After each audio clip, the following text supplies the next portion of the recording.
आपको लगता है कि सुबह उठकर हाथ पैर हिलाना या कठिन आसन करना ही असली योग है? अगर हाँ, तो यहाँ आप बिल्कुल गलत हैं। आज 21 जून को अंतर्राष्ट्रीय योग दिवस पर सारी दुनिया योगासन कर रही है, परंतु 99% लोगों को ये नहीं पता कि योग का असली मतलब क्या है। तो चलिए आज जानते हैं। योग शब्द कहाँ से आया? योग शब्द की उत्पत्ति संस्कृत के युज धातु से हुई है। इसका सीधा मतलब होता है आपके दिमाग का आपके काम से जुड़ना।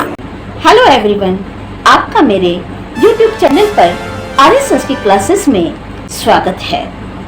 जुड़ना या एक होना, आत्मा का परमात्मा से जुड़ना तो आध्यात्मिक बात है, लेकिन व्यवहारिक रूप से इसका मतलब है जब आप पढ़ाई या काम करते समय पूरी तरह उसमें खो जाते हैं बिना किसी भटकाव के, तो असल में आप योग की स्थिति में होते हैं। योगीराज श्री कृष्ण ने अर्जुन को योग का जो व्यवहारिक ज्ञान दिया उसे इस श्लोक के माध्यम से आज हम समझेंगे। योगस्थः कुरु कर्माणि संगम त्यक्त्वा धनंजय सिद्ध्या सिद्ध्यो समो भूत्वा समत्वम योगम उच्यते। यह श्लोक श्रीमद् भागवत गीता के द्वितीय अध्याय का 48वां श्लोक है। इस श्लोक में श्री कृष्ण ने अर्जुन को कर्म योग और योग की वास्तविक परिभाषा समझाई है। श्री कृष्ण अर्जुन से कहते हैं, हे धनंजय, तुम आसक्ति अर्थात मोह को त्याग कर तथा सफलता और विफलता में समान भाव रखकर योग में स्थिर होकर अपने कर्तव्य कर्मों को करो, क्योंकि मन के इसी संतुलन को ही योग कहते हैं। अब हम एक एक शब्द का अर्थ करेंगे।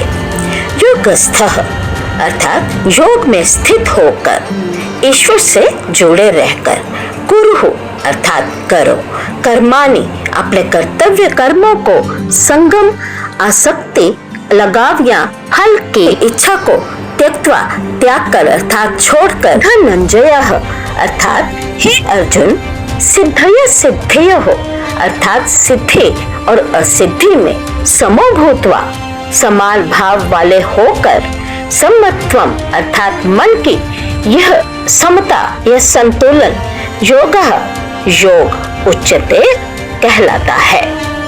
अब हम श्लोक की गहरी व्याख्या करेंगे।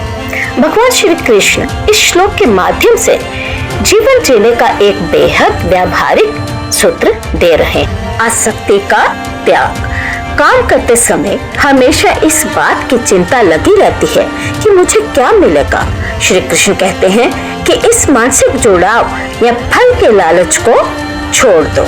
जब आप परिणाम की चिंता छोड़ देते हैं तो आपका पूरा ध्यान काम की गुणवत्ता पर होता है। जीवन में उतार चढ़ाव आना निश्चित है, चाहे सुख हो या दुख, सफलता मिले या असफलता, हर परिस्थिति में अपने दिमाग को शांत और स्थिर रखना ही असली योग है। अब हम जान लेंगे कि इस श्लोक का आज के समय से क्या कनेक्शन है।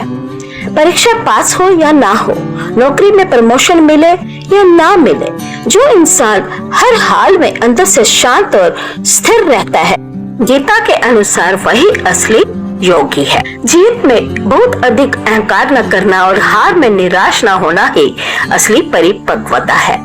इस श्लोक का सबसे मुख्य हिस्सा है समत्वम योगः उच्यते।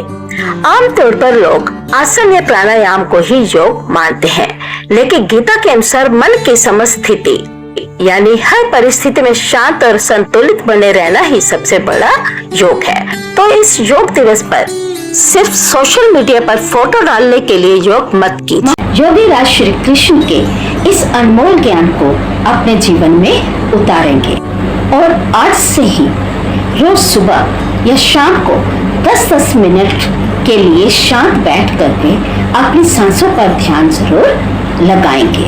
अपने चित्त वृत्ति यानी मन के भटकाव को कंट्रोल करेंगे। आशा है कि आपको यह अनमोल ज्ञान पसंद आया होगा। आशा करती हूँ कि इसे आप अपने दोस्तों और परिवार के सदस्यों तक जरूर शेयर करेंगे, ताकि वे भी समझ सकें कि योग का असली मतलब क्या है। और अगर आपने अभी तक मेरे चैनल को सब्सक्राइब नहीं किया है तो प्लीज कर लीजिए, ताकि अगला वीडियो सबसे पहले आप तक पहुंचे। और अगर आपको वीडियो पसंद आया है तो प्लीज वीडियो के नीचे बने हुए लाइक के बटन को हिट करना ना भूलें। और अगली बार हमारे चैनल का नया लोगो आने वाला है।